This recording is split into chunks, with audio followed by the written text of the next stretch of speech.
Imagine a deer in the forest. Suddenly it sees a lion. Now, what do you think is going to happen? Its heart is going to race, its muscles are going to tighten, it is going to run with everything it has. Why? Because the panic mode is on, the survival mode is on, because the nervous system has detected the danger through the senses, and the moment it detects danger through its senses, it sends the message to the mind and the body. Save yourself, protect yourself. So all its energy goes into survival. Here is a good thing about animals. Once the danger is over, they don't keep thinking about it. The deer doesn't sit there for another hours wondering what if another lion comes tomorrow. It doesn't replay the same situation again and again in the mind. It simply comes back to the present moment. Now let's compare that with the human, with us. We have been given something so beautiful, that is our imagination. It was meant to help us create, to dream, to solve their problems, to build a beautiful life with our imagination. But so many of us are using the same imagination to survive instead of create. Maybe something happened years back.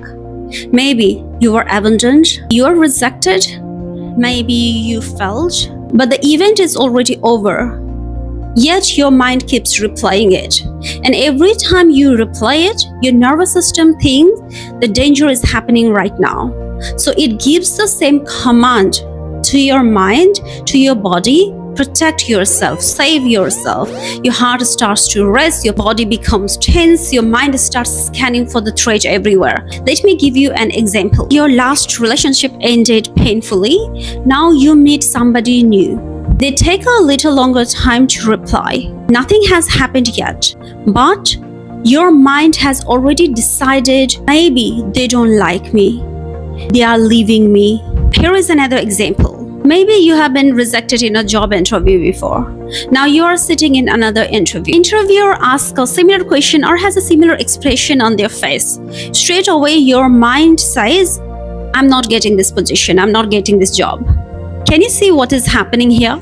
Your nervous system has detected danger, and this is what we call survival mode. And here is why this matters.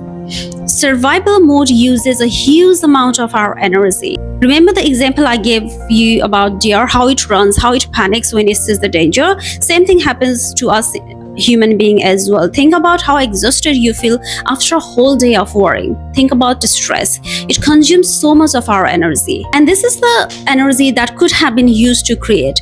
That's why I say the opposite of survival is creation. When your nervous system feels safe, you think more clearly. So many of us have normalized living in survival mode, always preparing for the next problem. Maybe it came from our childhood. Maybe we were taught to always achieve, always compete, always be productive. Our nervous system were never taught to relax. Our nervous system were taught to detect danger and threat all the time, or whatever's the behind scene reason. Awareness is the key. Now once you know that you may be stuck in the survival mode, start doing the practices that keeps you out of survival mode and that keeps you in the regulated nervous system. And I hope this video gives some guidance. Love and peace.